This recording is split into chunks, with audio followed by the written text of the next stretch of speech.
நாளடைவில் இப்போ ஆரம்பிச்சு 1.5 வருஷம் ஆகுது.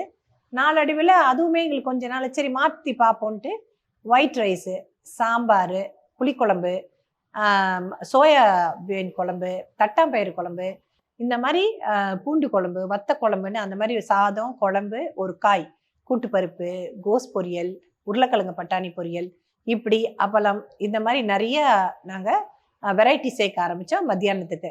அது ஒரு ஒரு நாளைக்கு ஒரு மெனு நாங்கள் ஃபிக்ஸ் பண்ணி அந்த மாதிரி கொடுக்குறோம். அதுவுமே நல்ல வரவேற்பு. அந்த வெரைட்டி ரைஸ் பண்ணதோட இதுக்கு வந்து நல்ல வரவேற்பு. எல்லாமே சுட சுட அந்த டைமுக்கு வந்து நீங்கள் பார்த்துருப்பீங்க. எல்லாம் சுட சுட அப்போ வந்து பரிமாறுறது வந்து மக்களுக்கு ரொம்ப சந்தோஷமாக ஃபீல் பண்ணுறாங்க. இந்த ஃபுட்டுலாம் வந்து எங்கே ரெடி பண்ணுறீங்க?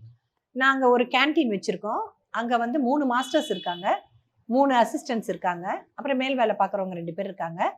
ரவுண்ட் த கிளாக் அவங்க வந்து வேலை பார்த்துக்கிட்டே இருப்பாங்க. இப்போ மத்தியானத்தோட லஞ்ச் முடிச்சிட்டா அடுத்த நாளைக்கு வேண்டியதெல்லாம் ஏற்பாடு பண்ணி ரெடி பண்ணி மாவு அரைக்கிறது எல்லாம் அவங்க அங்கே நடந்துக்கிட்டே இருக்குங்க. அதுவும் நல்ல சுத்தமாக நீட்டாக அந்த இடத்த நான் மெயின்டைன் பண்ணுறதுல ரொம்ப இதாக இருக்கிறோம்.